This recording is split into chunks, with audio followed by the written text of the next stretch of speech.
আসসালামু আলাইকুম রহমতুল্লাহ। আশা করছি প্রত্যেকেই ভালো আছেন।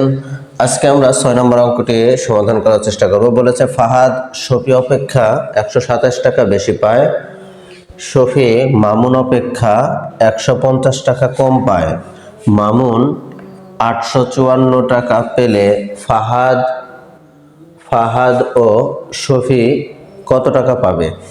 তাহলে দেখুন, ফাহাদ শফির থেকে কম পায় 127 টাকা, বেশি পায় 127 টাকা।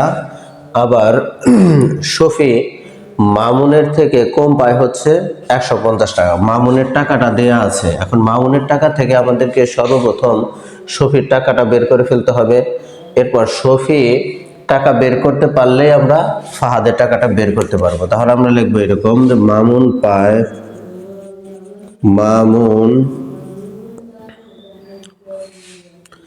এখন মামুন পায় কত টাকা?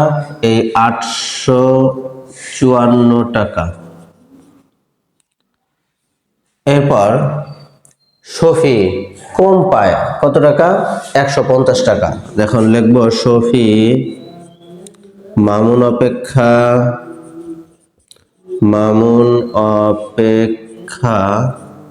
কম পায় কত টাকা? মামুন অপেক্ষা কম পায় হচ্ছে 150 টাকা। তাহলে 150 টাকা হচ্ছে কম যদি পায়, 150 টাকা আমরা বিয়োগ করে দিলে শফি কত টাকা পায় সেটা আমরা বের করতে পারবো। সুতরাং শফি পায় 4 5 5 0 7, মানে 704 টাকা হচ্ছে শফি পায়। এখন শফি যেহেতু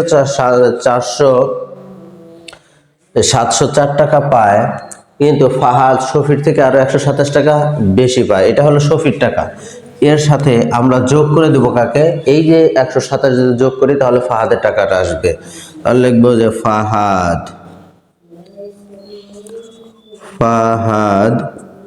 শফি অপেক্ষা বেশি পায়। একটু দূরে থেকে লিখতে হবে, তা না হলে লাইনে আটবে না। এখানে লিখবো ফাহাদ শফি অপেক্ষা বেশি পায়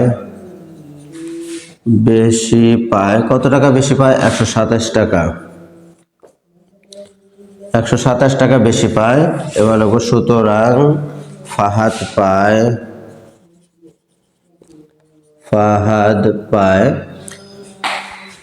7 আর 4 11, 1 হাতের 1, 1 আর 2 হলো 3, 831 টাকা। আমাদের উত্তর হয় নাই কেন? আমাদেরকে বের করতে বলেছে ফাহাদ আর শফি কত টাকা পাবে, ফাহাদ এবং শফি কত টাকা পাবে সেটা আমাদেরকে এক্সট্রা করে লিখে দিতে হবে। তাহলে শফি পায় হচ্ছে 704 টাকা আর ফাহাদ পায় হচ্ছে 831 টাকা। এটা লিখে দেবো উত্তর শফি পায় 704 টাকা আর হচ্ছে ফাহাদ পায়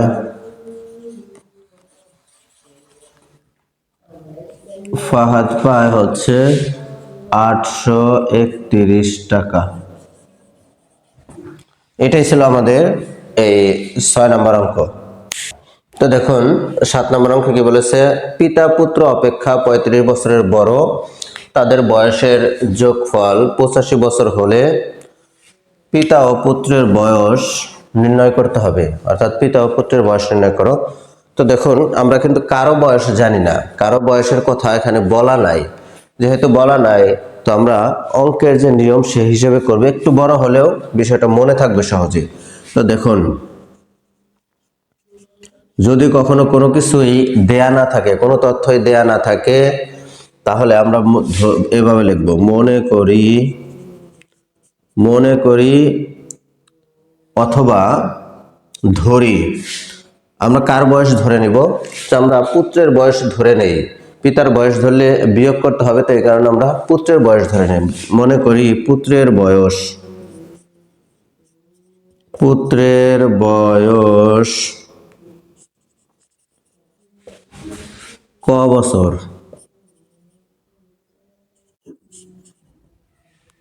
ক বছর।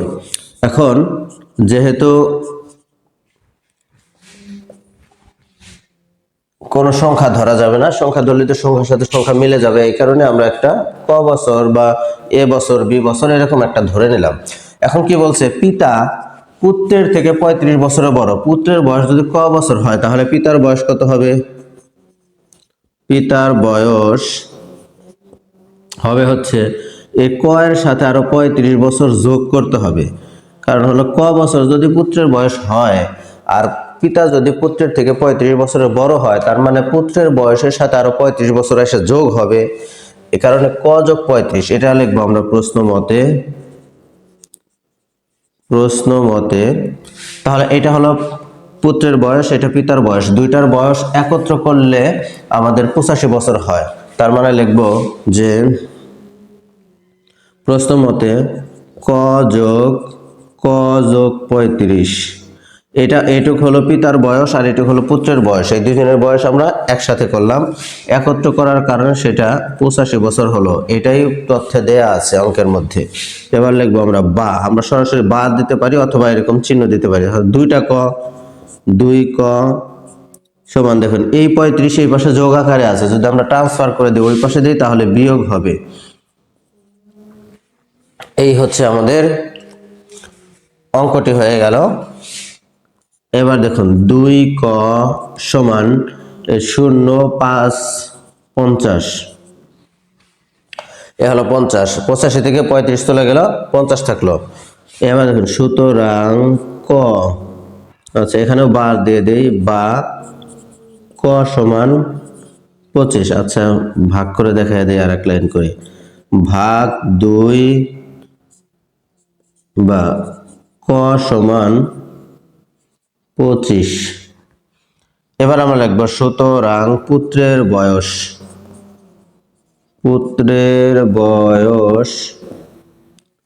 25 বছর।